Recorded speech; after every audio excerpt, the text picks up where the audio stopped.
Welcome, our fellow lovers of love, and thank you for joining us on yet another excursion through the stream of consciousness down the river of tranquility to fill the lake of life with love.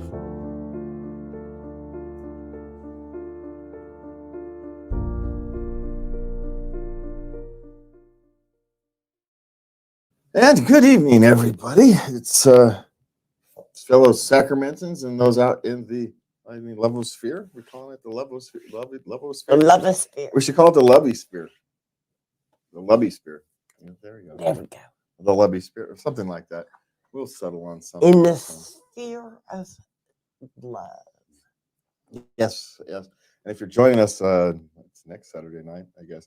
Thank you for joining us. Those from the Michael Mercury. I forget the name of his program for a minute. And I don't know why.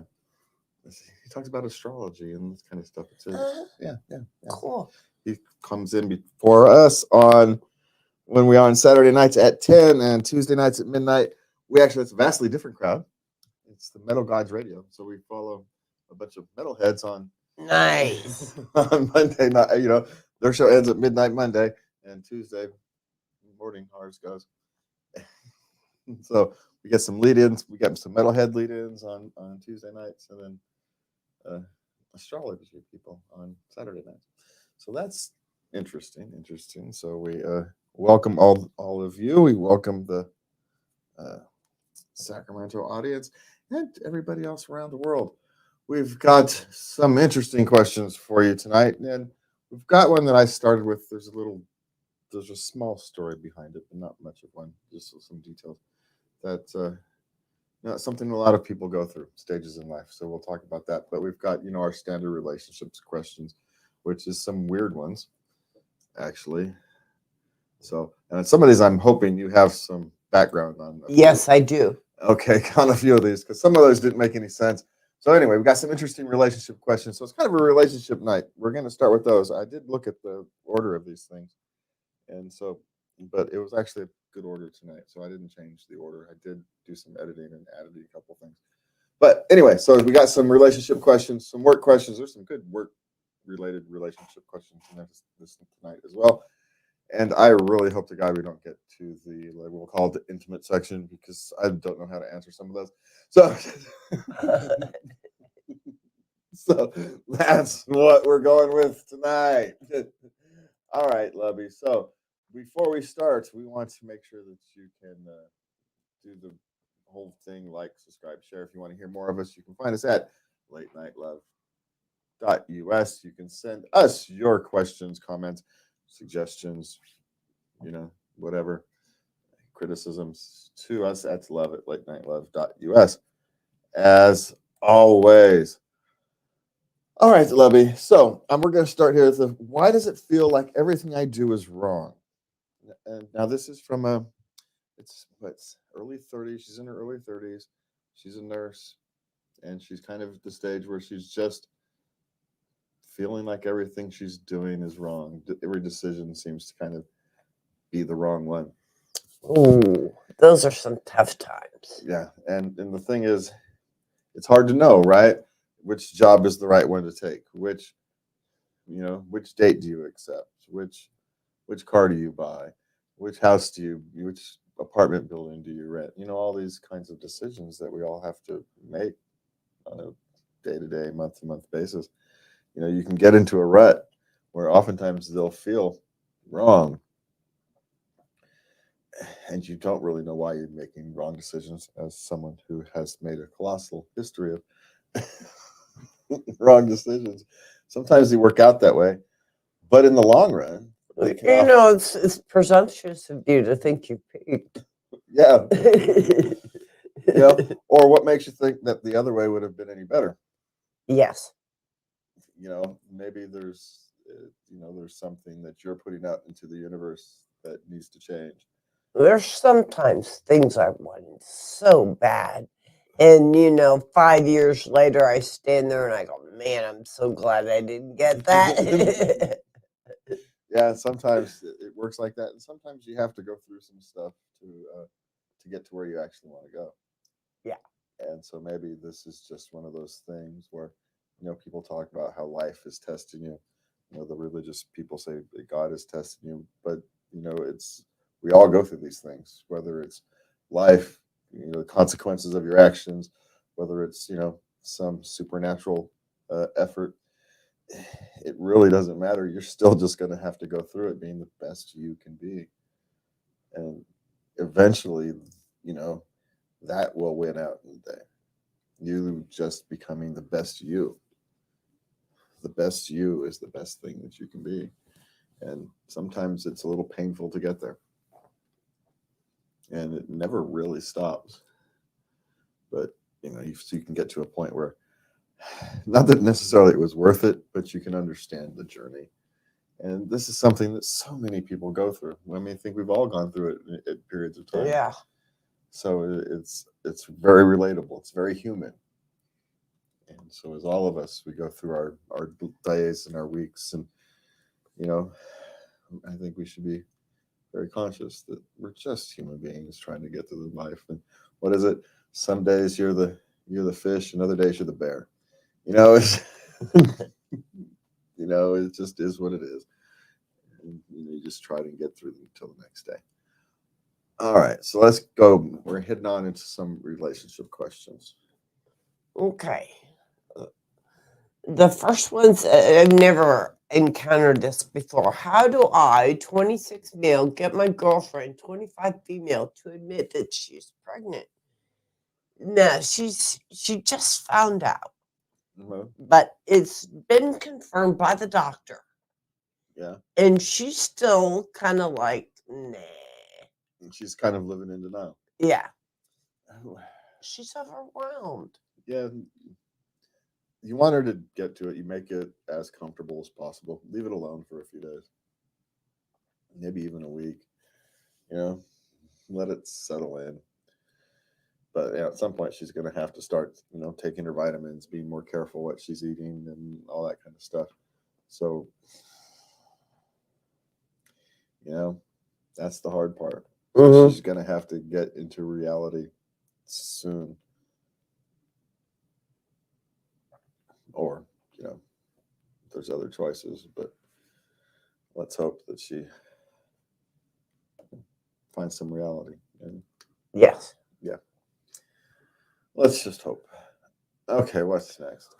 Boyfriend, 26 male, said it's weird and excessive how much I 25 female, talk to my mom. Okay, mom, now this young lady is the s- sole child of this person who had 4 children, and she's a widow. So, and her sister passed away too. So she's mom is pretty much alone. Yeah, Okay. yeah. And they talk every day. Well, you've got to understand. For one's perspective, is for him it is weird. He hasn't seen it. He hasn't experienced it. So it's Mhm. it's okay for him to feel that it's weird and excessive. But this is where you have the discussion. But this is why we're doing it. It's the humanity of the thing, and this is where men grow and mature. Right? He's right about that age where he starts to kind of experiencing things together. Because men and boys, we don't. It's not how we communicate. Right? We don't need to do it every day. So when we come across, the relationships that does, it confuses us. We don't get it. But you just talked yesterday. What the heck could you have to talk about? How much could have possibly happened in your life that you can talk for 2 hours every day? I don't understand. So that's what we don't get, right? Mhm. But here's the thing: we don't have to get it. We don't have to get it. No. We just have to understand You that. just have to accept it Accept it. and be supported of the Yeah, widower. but it's also okay for him to express that it confuses the heck out of him. Right? Well, yeah. I don't understand. Yeah, you're right. You don't. But someday you might. Yeah. Someday you might. Someday you might. Even though men generally not. We talk to you every other day or something, but we're not everyday people. Rule of thumb. Okay, what's next? My partner, 25 female, and me, 25 male, almost broke up because of the Super Bowl. Was I in the wrong? Okay, he was a lifelong 49ers fan. Uh-huh. He was looking forward to the Super Bowl, and his team winning the Super Bowl. Yeah. And they didn't win. Yeah. And he was disappointed. Uh-huh. And, he was upset. Yeah. And she was making derogatory comments like it's just a game. Why are you upset? Well, because she doesn't understand. Get over it. Well, he will. Just give him a couple days. It's like, how women get upset. It's like soap operas for men. It's the things we can get really emotionally invested in, and it actually doesn't matter. Except on occasion, it really does for a few days. And just like when you get emotionally worked up about anything, it takes some time for those emotions to work themselves out. Mm-hmm. And yes, we know it's just a game. We're well aware that it's just a game. That's not the point. It's the point is you've got millions in the case of the Super Bowl, people who have picked sides for whatever random reason, right? You join all of that energy. That's a lot of emotional energy that needs to be dissipated. Yeah. And those ones who have, sat through the teams for the toughest times and whatnot, those lifetime fans, they end up with the most of that emotion. And so you've got to, yes, it makes no sense. We know it makes no sense, which is why we can't give you an answer why it doesn't make sense. But it doesn't have to, right? It doesn't have to make sense. It's let him have his thing. And that's the kind of thing. You let him have his thing. You think it's silly, that's fine. Trust me, you do plenty of things that he thinks he's silly. I know. That's why I can't believe that she was so dismissive of his feelings. Because they're in their mid-20s. Oh, yeah. And they're still figuring these things out for each other. Right? It's their 25. So this is them figuring out how to manage their other people's quirks and how to deal with that. Right? It was just an artful way of her expressing her confusion. Right? I don't get it. It's just a game. Why is it so emotionally important to you? And it's emotionally, it's not important, but it is emotional. So now, we almost broke up because of the Super Bowl. That's probably a little far because, right, it is. It's just a day. It doesn't mean anything. Why are you going to make it mean something? Right? Anyway, that's one of those things that in a week it's all over with anyway, so just let it go. All right, what's next?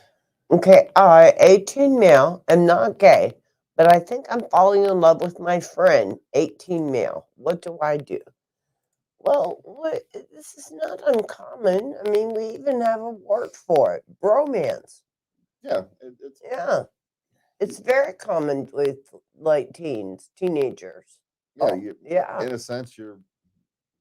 It's what do you call it? There's all kinds of names that you give it, the bromance, but it's those handful of people who, in theory, you would die for, right?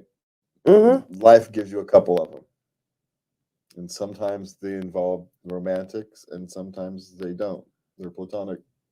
They're deep platonic friendships. They're your brother. Let it go where it goes. There's nothing wrong with having a deep emotional connection to another human being, regardless of their gender, and just having that deep emotional connection. It doesn't always have to lead to romance or any sex. Or even a pairing. I mean, you can at 18. You need someone to split the bills and go. You need a roommate. And would you rather live with somebody you like than some stranger? It's fine. Just let your relationship evolve to what it evolves to. Yeah. And it will become what it becomes. It's my suggestion. Okay, what's next? Girlfriend, 24 female, said I, 27 male, was being disrespectful for agreeing to stay at a female friend's house. Okay. He has known this female friend, since college. They had a group of friends. Yeah. And they've all stayed in touch. Yeah. And so he's going to be in her town for something else. And she offered, hey, stay at my house so we can spend time together. So, you know. So she's a little jealous. So she's jealous, yeah. Yeah, yeah. Just get over your jealousy. That's my suggestion. You either trust him or you don't. It's got nothing to do with her. You either if they were going to do it, they would have done it in college, dude. If they were going to do it, he would have said, I'm staying at the hotel, and she would have come over. He wouldn't have told you about it. Right? Yeah. So, but at this point, it's you either trust him or you don't. And if you don't, you either have reasons or you're just jealous, which is in your mid-20s again. We're talking about, again, these are people in their mid-20s. It's also perfectly natural to have to have these feelings of jealousy. The question becomes, what do you do with them? Because you can't put him in a bubble when he goes out. You know, when he has business trips or is going to, Comic Cons or whatever it is. He's going to run into people. And as we find out that those, just from the question before, just because it's a female doesn't necessarily make it any safer than a male. So you're just going to have to trust him or not. And, maybe it's work on yourself, work on your jealousy. Okay. My husband, 40 male, wants more kids than I, 27 female, am unsure as to why. What reasons could there be? They have 5. He just likes having kids. Some of us are a glutton for punishment. They like kids. There doesn't necessarily have to be a reason why. You just do. Doesn't mean you have any more, but I'm just saying that's the reason why. Yeah. Yeah. He likes it. He likes kids. He likes a bunch of rugrats running around for whatever reason. He likes the babies. Yeah. Yeah. Tell him to wait until you start having grandkids. There you go. All right. What's next? My boyfriend, 26 male, and I, 29 female, gave each other our phone passwords. Guess who went through my phone and found nothing? Guess who tried to unlock his phone and found out that his password wasn't what he said it was? Let's ask him what it is. Maybe you misunderstood. Maybe it's got a stupid code. Or have him unlock it. I'll just ask for the password again. What is it again? Yeah, just unlock it again. Of course, why you feel the need to be going through each other's phones in the first place is more the, Well, when we first started out, we gave each other passwords and to our email, and we leave it open and all that kind of stuff. And we've always been open to, if the other one feels the need, please do. And that has never happened, though. Yeah, well, I've never felt the need. I mean, I've walked by, I've seen on your Facebook little message IMs, and it's just been there. I was using your computer, but I mean, I've never gone digging through, does he have naughty photos? No, I'm obscenely boring is what I am. That's what happens. But on occasion, you're sleeping, I have the need to find my phone. So I go over there, open your phone, and call my phone. That's exactly what I use your phone for. That's it. I use your phone to find my phone when you're asleep. That's what I use your phone for. I never knew that. Yeah. Well, it's because you're sleeping, and I just need to call my phone. So that's why I open your phone. That's it. Yeah, we're pretty boring. Yeah, we're pretty boring. Yeah. There's nothing to see here, folks. But the question is, but what does she do? Yeah. Ask him again. Ask him again. And sometimes it's just people have a thing about their privacy, and it's not really necessarily anything nefarious. Or it could be, could find things you don't like.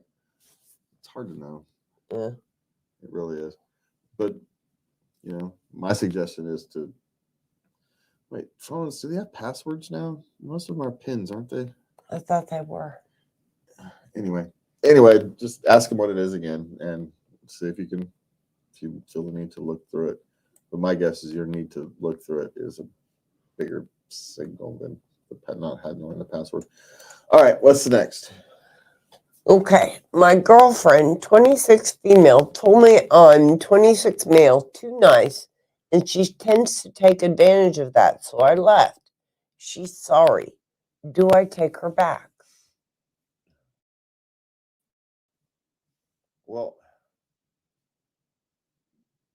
this is an interesting question. People can grow. Well, I think the fact that she was willing to tell you this, she was telling you something. It really depends on the context of what she was saying and how she was dealing with it. Because was it in a discussion about, where the relationship is going, then maybe she's telling him he needs to grow a little bit of a spine and not to let her walk all over him.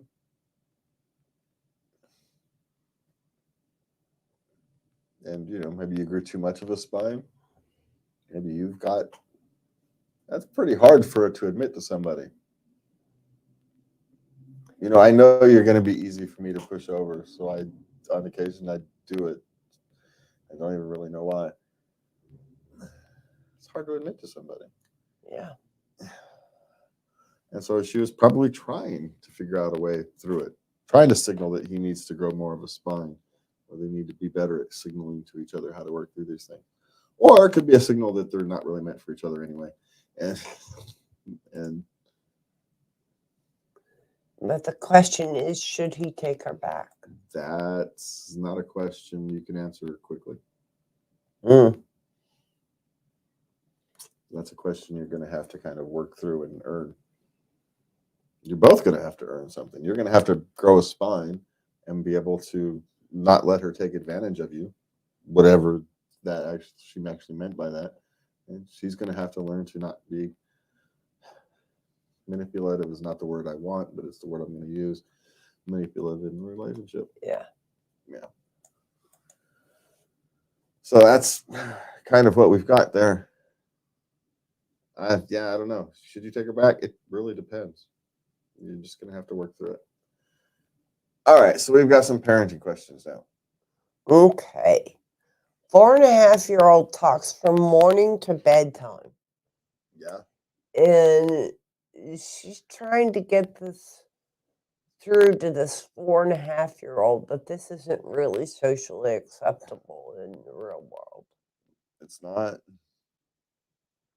People talk all the time. Lots of people get paid to talk all day, every day. You ever heard of a teacher? You get paid to talk all day. There's all kinds of things. So you're not going to get a 4.5-year-old to not talk all the time. No. You're just not. They're essentially just running their brain. Their brain is coming out. What's going through their brain is coming out their mouth. That's just what's going to happen. You've got what we call there as a talker. And at some point, they can learn to control it a little bit better. But not at 4. Not at 4, not at 4.5. And no, it's not socially unacceptable for a 4.5-year-old to talk all the time. It's perfectly reasonable. It happens all the time. No one really expects high social skills from a 4.5-year-old. Yeah. Especially that particular social skill. Yeah. All right. What's next? Okay. Teen's friend's mom wants me to supervise them because my kid said crap 3 times. And in her thing, she put, holy crap. She's taking this all with a grain of salt. Yeah. But he said crap. Teens, friends, And the friend's mom, he said it in front of me 3 times. well, I'm just glad I put this she we're was on the radio after 10. audacious.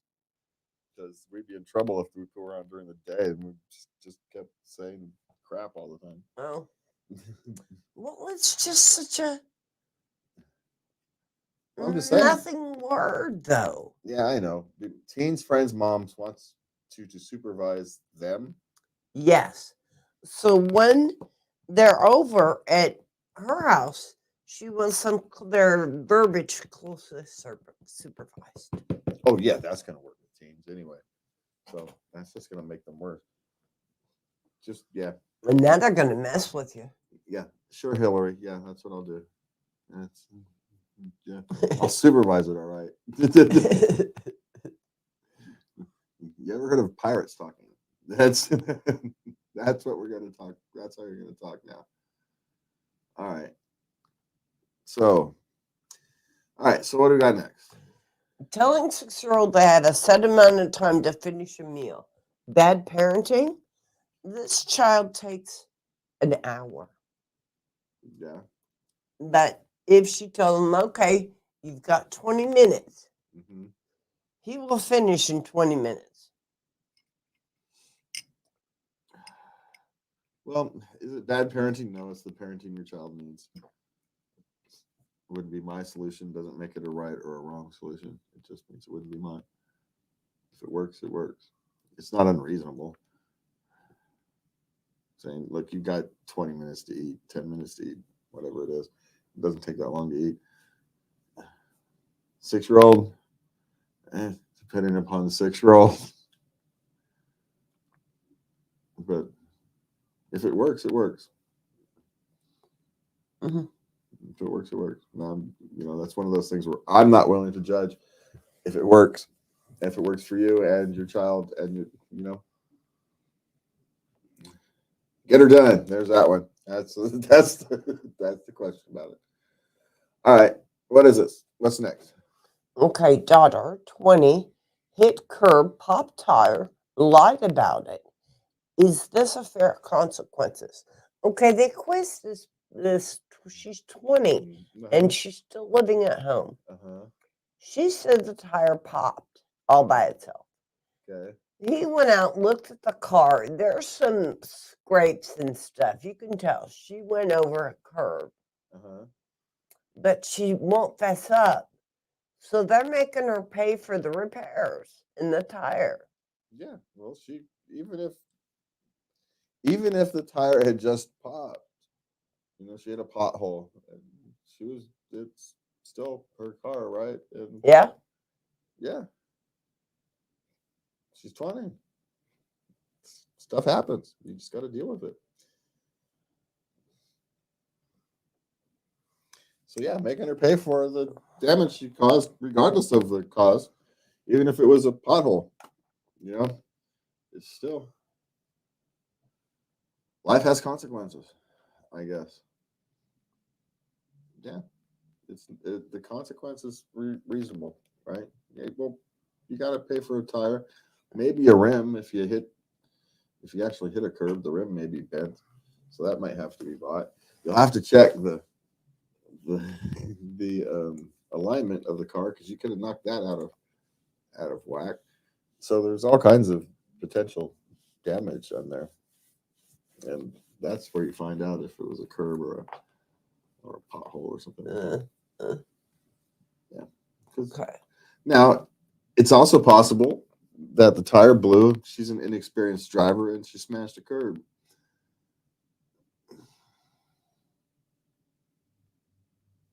Happens all the time. Or she was goofing around and hit the gas instead of the brake or whatever, and yeah, that happens all the time. That happens too. Yeah.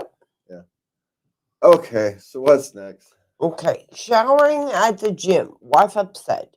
Okay, they have an 8-year-old son, and he's shown a strong interest in going to the gym. So dad's been taking him to the gym. Okay. So dad needed a shower. And instead of leaving the 8-year-old unsupervised, he's like, come in the shower with me. So they took a shower in the communal shower. Okay. And then the wife got upset that the 8-year-old is taking a communal shower. That's not how gyms really work. It's not really a communal shower. You've got they're like the showers at in a sense, at a campground, but just bigger, right? You have privacy inside your little shower booth. They're curtains, but still, Yeah. yeah, you've got privacy. You're not like it's not like one of those old high school things from the 50s. You don't have those anymore. Where you've got the shower heads along the walls and those things. No, those are from movies. You don't really have those things. So I don't know what she's worried about. She's being a bit unreasonable. And he'll be accustomed to seeing the human form, and it won't be a big deal when he's older. It's actually doing him a favor without making it weird. Yeah. Yeah. So let it be would be my suggestion. Now, how are you going to get her to understand that it's to let it be is a whole different question, because you're dealing with an emotional reaction from a mother. And, what do they say? Don't get between the mother bear and her cubs. Yeah. Yeah. So that's a hard one. Getting her to understand that it's just, perfectly normal part of male growing up is I guess would be Yeah. This isn't unnatural for us. We're all used to it. Yeah. No, it's fine. Well, how do you know it's fine? Because it's fine. I'm telling you. You don't want to go sit in your car stinking and have to come all the way home. That's gross. So yeah. Just teach him he's normalizing perfectly normal behavior. Yeah. All right. Good luck with that one, though, by the way. But I mean, it's gonna happen in high school gym class. No, they don't do that anymore. That's why you think. But you still see the male form. Well, yeah, kind of. But men in high school gym class, they change real fast. Well, now, unless they're into sports, then that's a whole different thing. Just regular old gym class.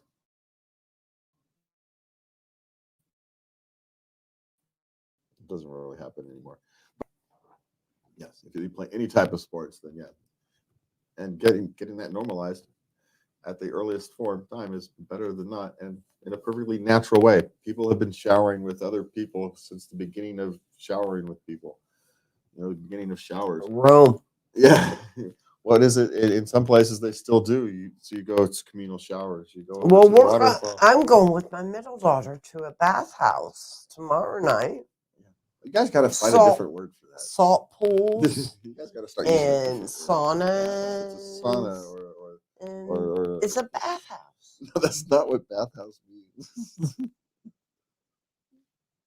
Bathhouse is the They word call it a bathhouse. Oh man, then I hope you guys know where you're in going. the title. I hope you guys know where you're going. That's all I'm saying. I'm gonna get a traumatized phone call. All right, so what's next? What do we got? All right. Hey, I'm a worldly person. All right. I'm just saying. No, it'll be all right. Okay, sure thing. Okay, what's next? Husband gets all the praise and compliments for basic newborn work. Okay, she's doing the vast majority of it. All right. And he's doing the diapers, and he's doing feedings and, these kind of things.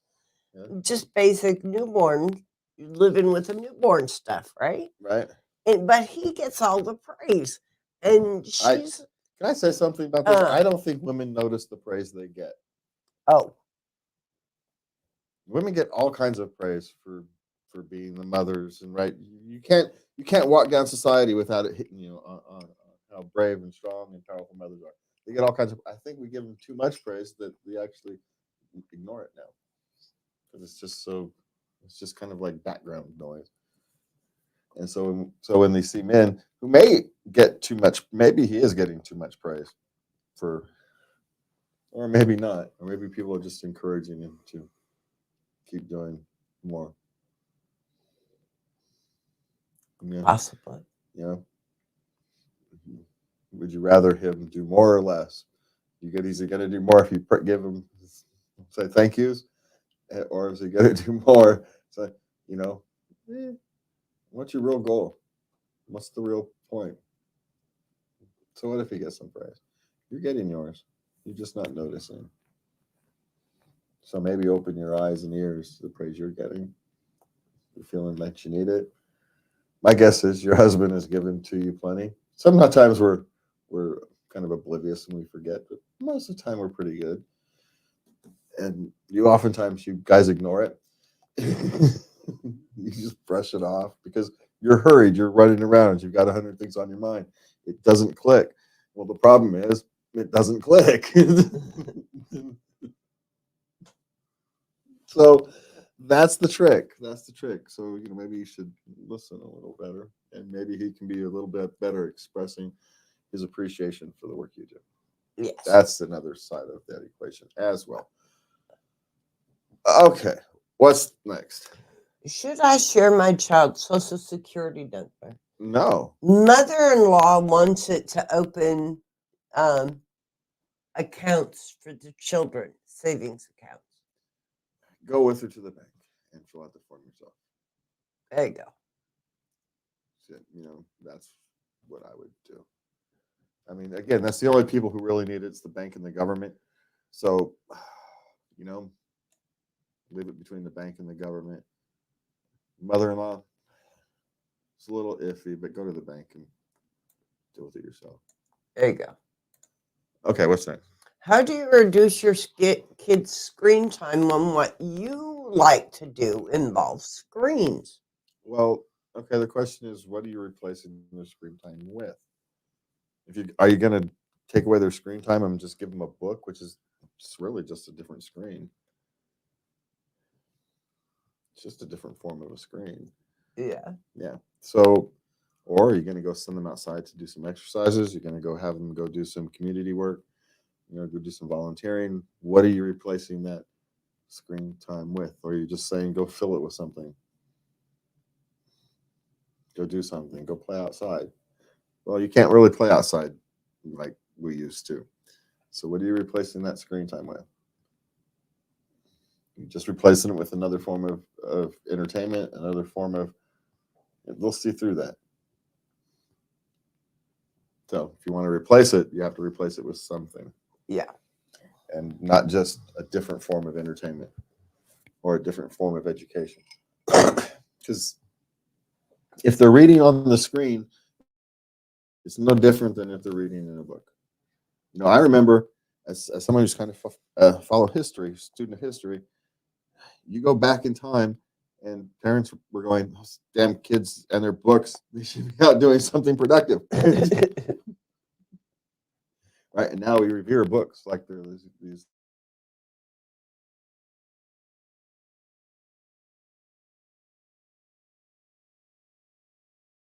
unholy things.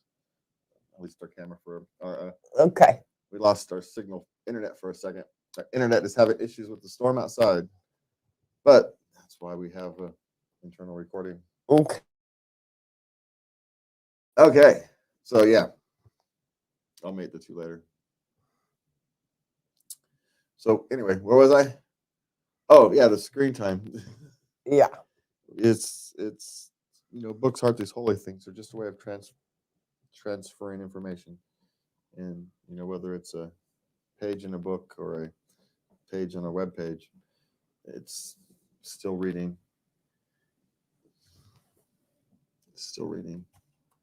Yeah. Okay, what's next? Can employees take 6 days when they're not actually sick but just want some time off from work? Yes, most time off is actually part paid time off now. It's not work. It's not sick days or or holidays. It's just paid time off.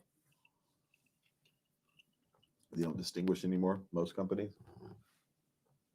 So yes, they can. Why wouldn't you want them to?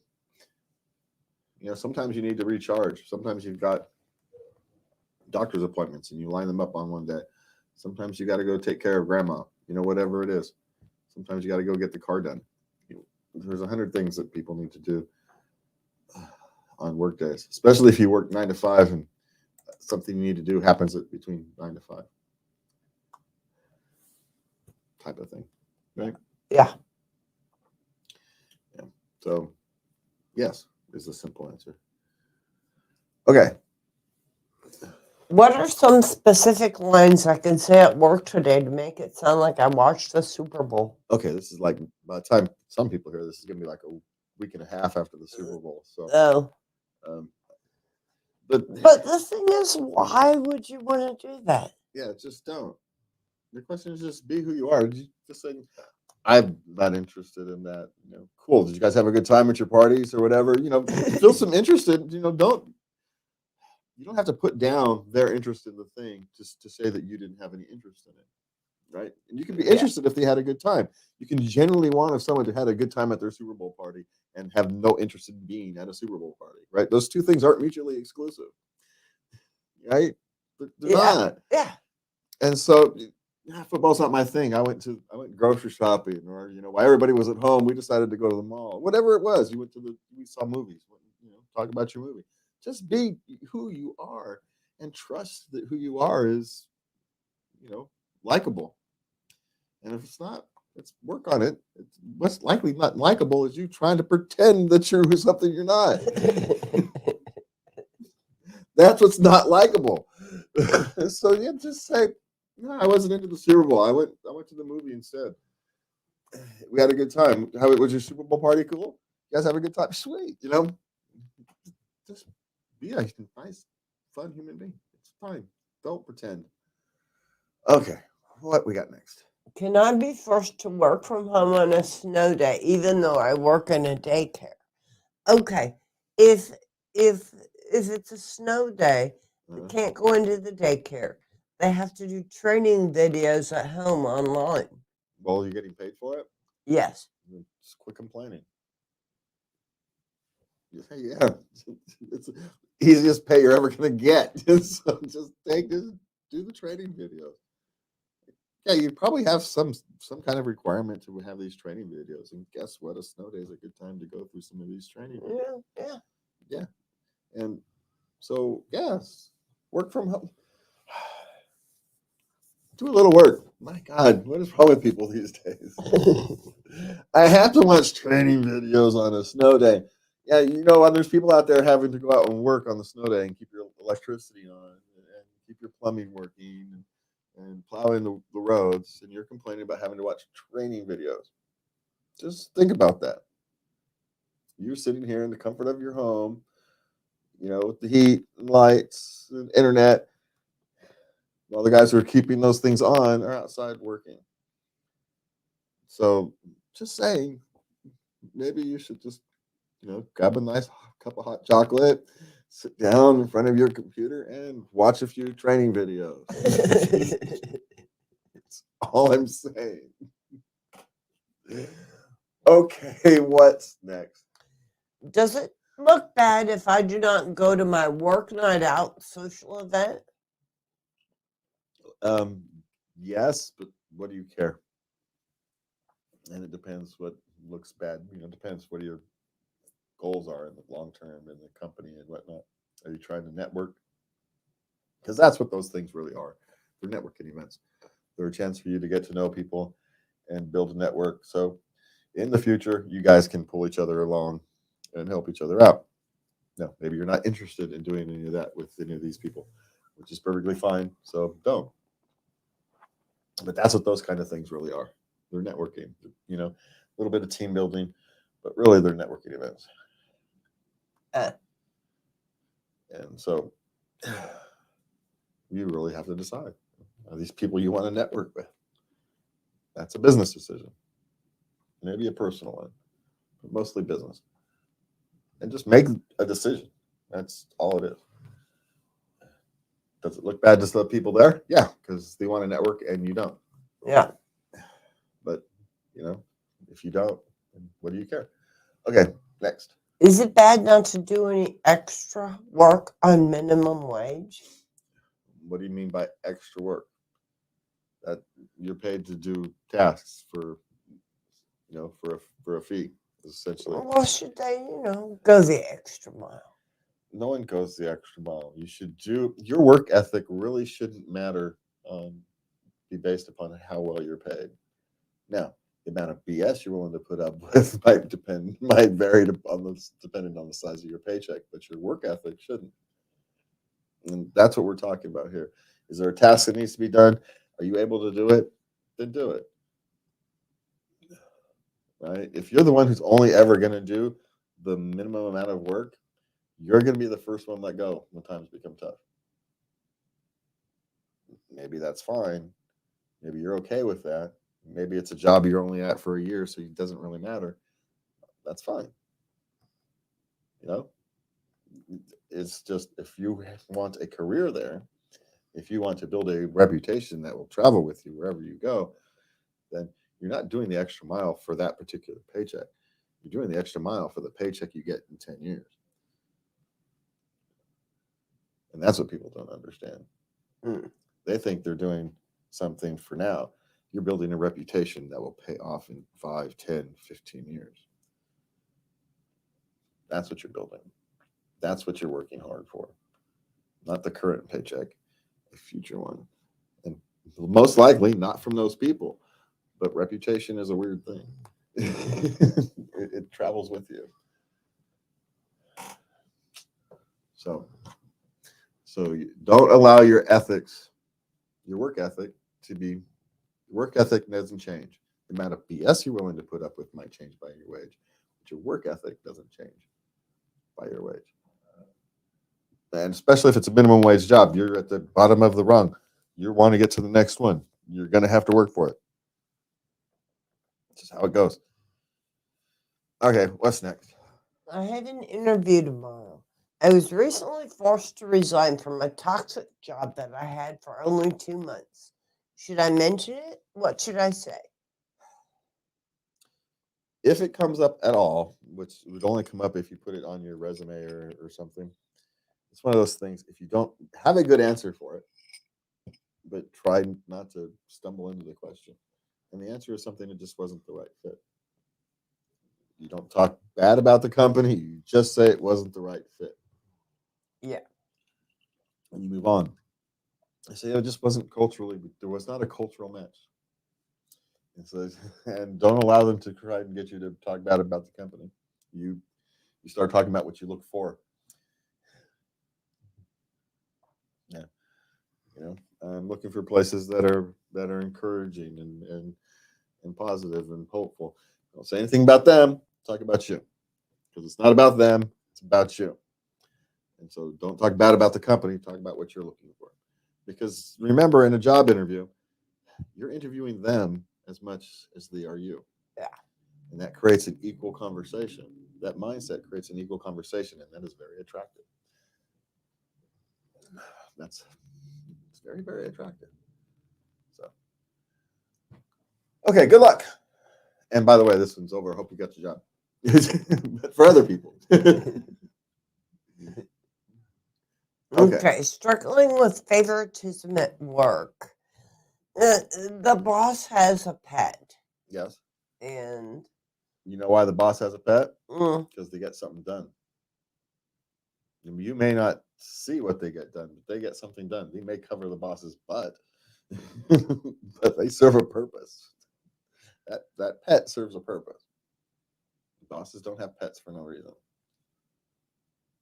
Maybe it's stress relief. Who knows? But it serves a purpose.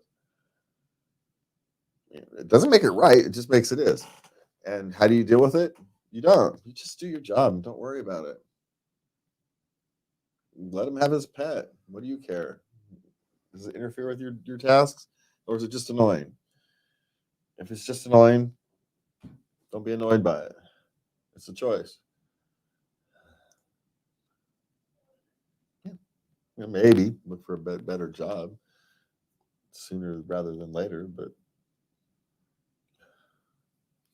my guess is figure out what that person does for the boss.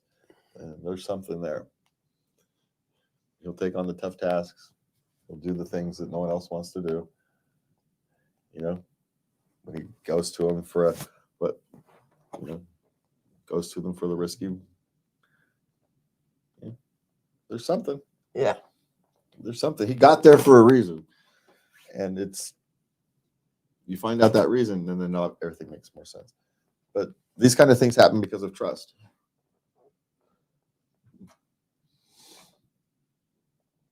There's some trust for some reason, and so my suggestion is to ignore it. Just do your job. Don't worry about it. Yeah. Okay. Equal level colleague becoming boss. Okay, there's no resentment here, but he's not sure how he's supposed to treat him now. Oh, excuse me. No, I should have hit my cough button. Anyway, what do you mean? You treat him like your boss, but at the same time, you have a relationship, so you should be well at working well together, right? You should already know how to work with him, and he's going to need help because most people who get transferred into a boss position, you don't train people to do that, so he's going to struggle at that transition. So, help him. I don't really understand. He's just the person now who you answer to. Nothing has really changed. Yeah. Maybe you can become, back up a question, and you can become his favorite because he knows you can trust him, or he knows he can trust you. Good Lord, I can speak. So that's, but you said there was no resentment. Well, but you came on the internet and brought it up. So my guess is there's a little more resentment there than you think. Otherwise, you wouldn't have brought it up. If there's no resentment, there's nothing to deal with. It's just a guy becoming the boss. You either like him or you don't.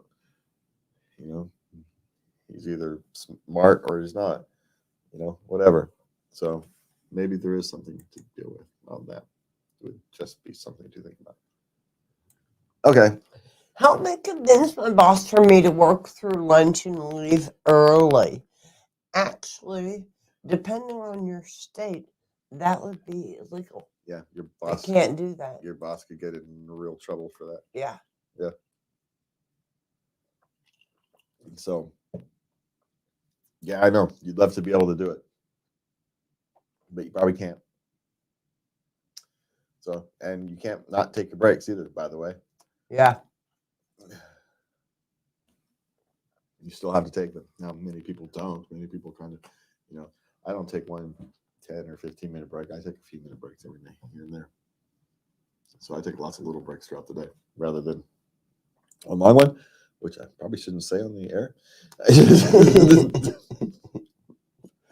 Maybe I should edit that one out. Okay.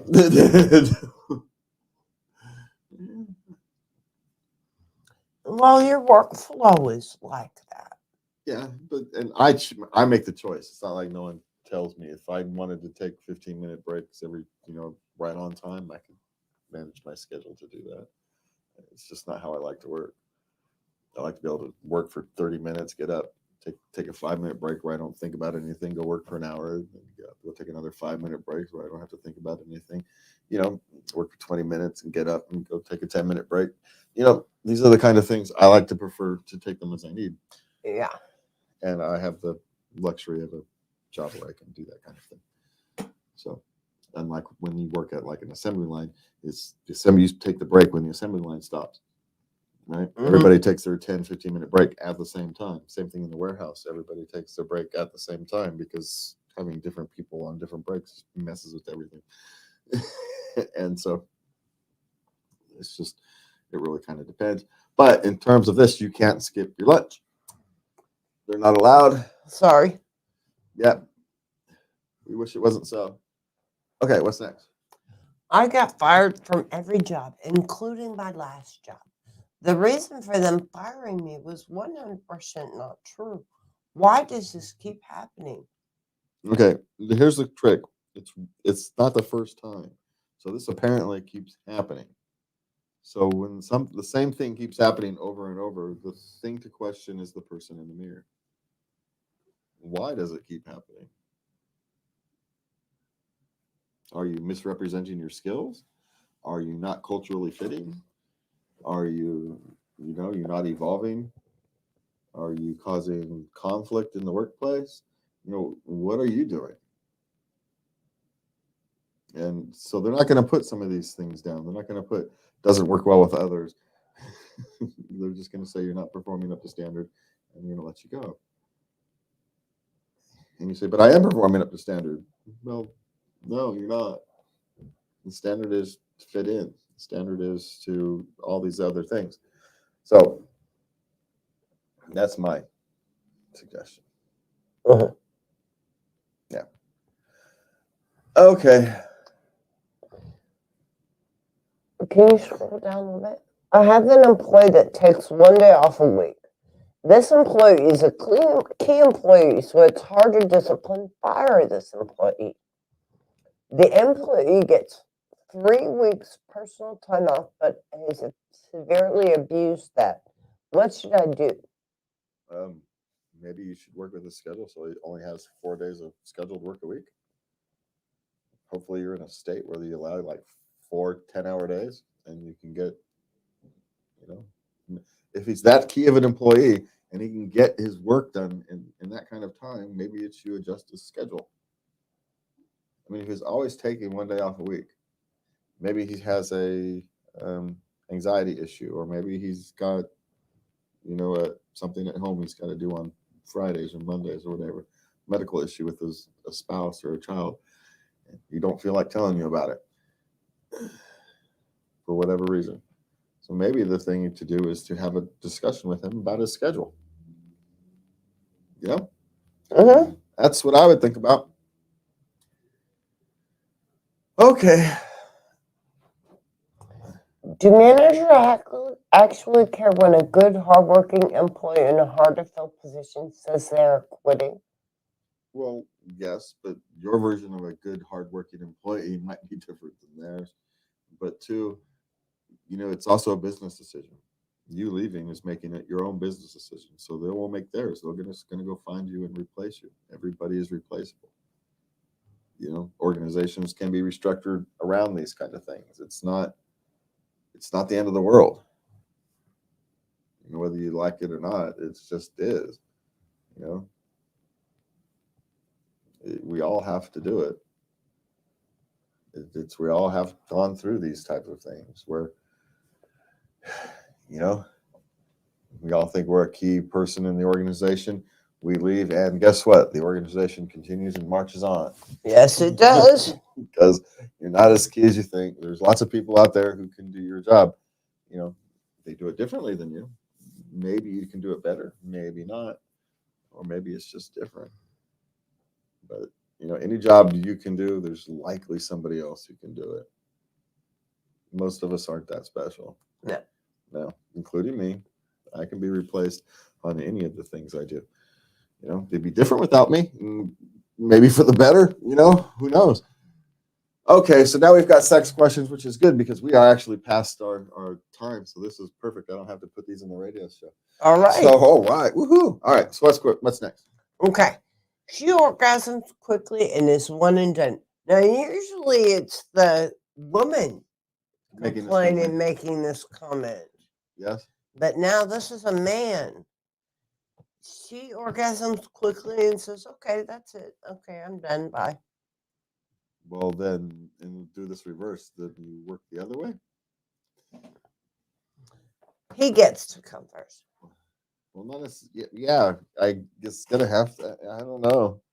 Because normally, making someone who's easy to make orgasm is usually a blessing with women. Yeah. Yeah. because then you're talking multiples and all these kind of things. It opens up a whole Pandora's box of gifts, usually. But apparently, no, just like you said, everybody's a different mix of humanity.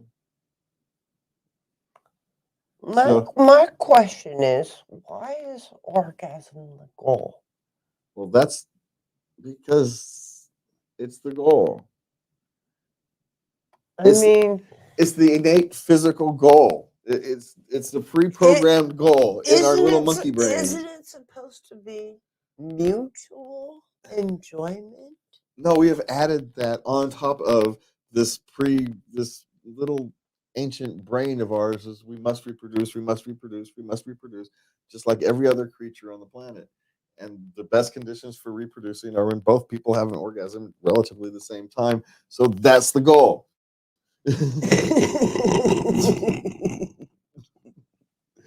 Now, do those conditions still exist? No. So we've layered these other tops of emotion and stuff on it, right? And it becomes even more pleasurable. Yay for us. But it's always still underneath us that kicking thing where that's the goal, that's the goal, that's the goal. And the younger one, it's just got to. And so, yeah, it makes complete sense that yes, the goal, and then habits are formed and all kinds of stuff. So it makes complete sense that lots of people kind of think that's the goal, because fundamentally, physically, genetically, it is. So I don't know, maybe get her more interested in multiple orgasm. Don't stop when she comes. Keep going. I don't know. I can always give slow it down. a try. Hey, be worse at whatever you're doing. How's that? Can't believe I just said that.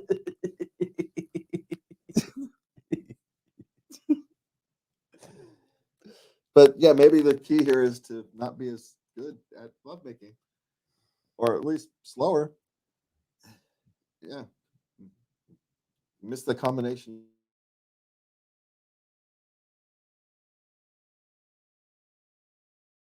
a few times, right? I don't know. To go down on me, one and only. And she's never experienced receiving oral sex before, and she'd like to try it. She's heard a lot about it, Yeah. But her husband says it's unhygienic and gross. So what is she supposed to do?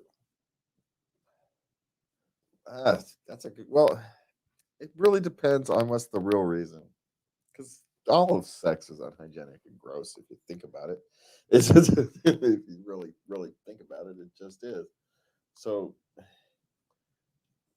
I don't know. This is one of those things where it's depending upon their age and whatnot. How old were they? Did they say? No, didn't say it, because it could be highly ingrained. I don't have a good answer. Like I said, I told you some of these things I don't have an answer for. Okay. I said at the beginning, sometimes I don't have an answer for some of these. And it's one of those, I don't have a good answer, because you don't want to go playing games in a relationship. So maybe it's a sex therapist. There's my answer. There we go. Yeah, good luck getting him to go to a sex therapist. But maybe just a therapist. Doesn't have to go to a sex therapist. But yeah, I don't know. Hey, try some porn. They like it. So if the porn people like doing it, maybe you can find out that he actually likes you in a certain position that surprises both of you. There you go. Okay, what's next? Partner insecure about size. I really hate porn sometimes because they give unrealistic standards to men. Yeah. There's a show I watched. It's just called, back in the day, called Sports Night. And one of these geeky guys, he ended up spending some time with a porn star. Never actually spent any romantic time with the porn star, mind you, because, of course not. But he says, well, I'm not built anatomically like any of your friends, like your fellow porn stars. He says, well, thank God for that. Thank God for that. Right? yeah, exactly as you say. You're looking for things that look good on camera, not necessarily that are normal, Yeah. right? That's what the real difference between porn, which I took that question off later that you had, is because it could answer it here. Is the difference is that things on porn are done to look good on camera. They're not necessarily done for pleasure. They're done to look good on camera. The goal is vastly different in a porn shoot than in having relations with another human being. And so by that very nature, things are going to look different, and you're going to use different tools, and you're going to need people with bigger anatomy so you can actually see more. And and that's just how these things work. So the lights can get in there, and the guy with the cameraman can fit, and all these things actually matter. And so, yeah. Now, when you talk about insecure about their size, there's nothing you can do other than to not mention it, and just because if you make a big deal out of it, it becomes a big deal. And so you just try to it's fine for me, right? Don't lie to him because he knows, right? If he's smaller than normal, he's gonna know. Now, if he's actually a relatively normal person, and then which most of us are, there's nothing you can do. He's going to be insecure about it until he's insecure. Most of us are. Huh. There's not much we can do then, huh? No. Oh. The best thing you can do is nothing. Just enjoy the one you have, and that's fine. So just show that we like it. Because if a man thinks his member is too small, and you professedly saying that now you're lying to him, and so he's not going to be able to trust you. So don't mention it at all. Just the suggestion. So just carry on. Just soldier on, because it's not that you love anyway. It's the time you're spending with him. Yeah. But just don't even say that. Just keep on trucking. Is my Okay. all right? Why is sex such a taboo topic?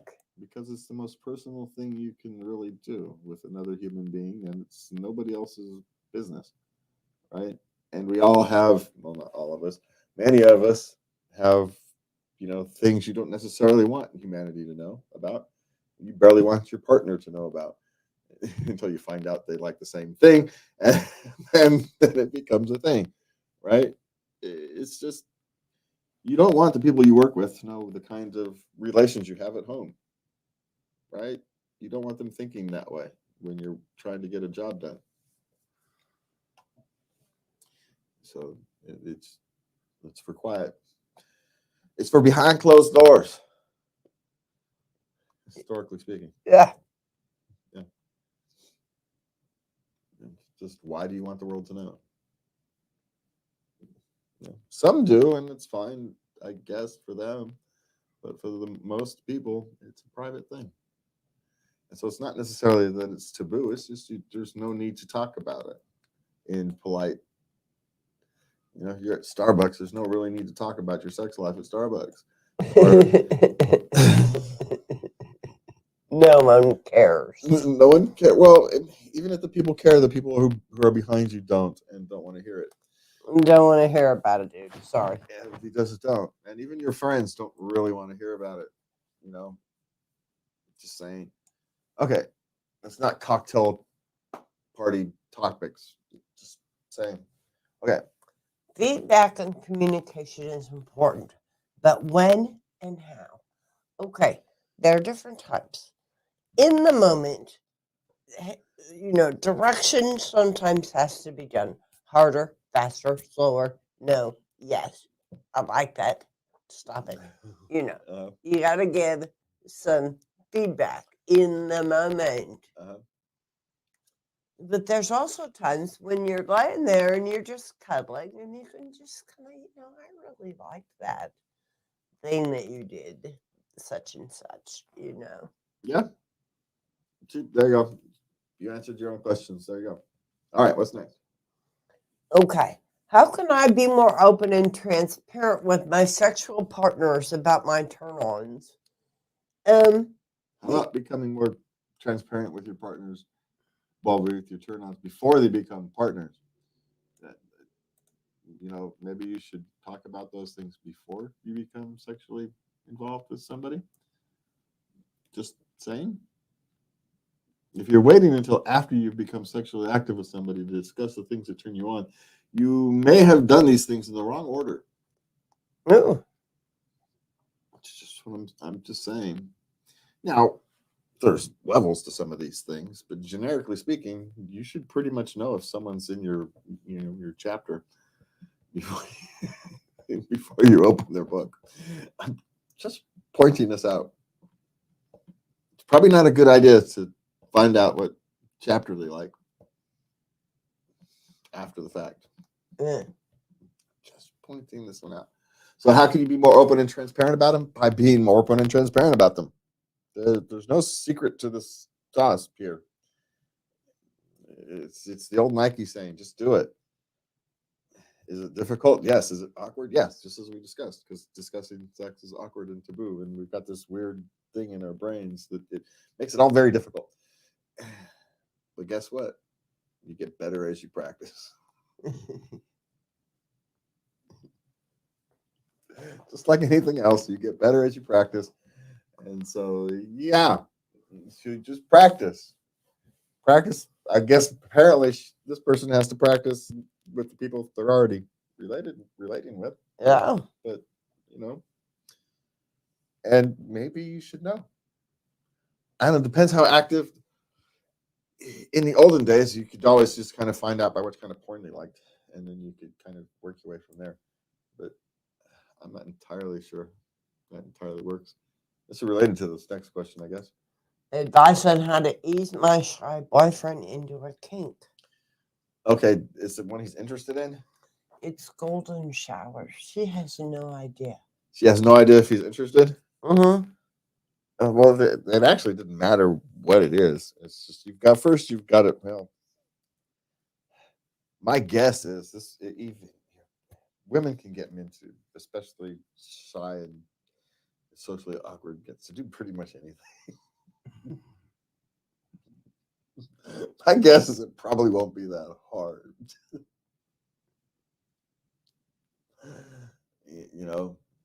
A little liquid courage, and he'll be good to go. Would be my guess. Yeah, you guys are kind of easy like that. We suggest anything, and y'all are sure. Let's give it a try. Yeah, it's because we're not bright. We're not bright, but you're easy. Yeah, we're easy to figure out. You guys don't believe it. You guys think we're complicated. We're not. Women think men are complicated, and we're not. This causes all kinds of conflicts. You think we're all plotting it. No, we're too stupid to do all that. We still got that monkey brain thing going on. Yeah. How to ease it? Just don't be manipulative is my suggestion. Well, you could start out with some porn. Yeah, again, back to this. That's actually for this particular answer. That's a good one to do. Mm-hmm. Yeah.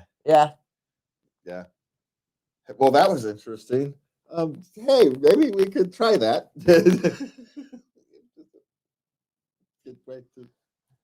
Or how about I like that? I would like to do that. Well, will you try with me? You could. Yeah. It could be very blunt. It may or may not work. I don't know. Mm. It really depends. But the shy boy, socially awkward boys can usually get them to try anything once. They're just so happy to have you talking to them, willing to see them naked, willing to let you see them naked. That we'll do all kinds of dumb things just so we can see you naked.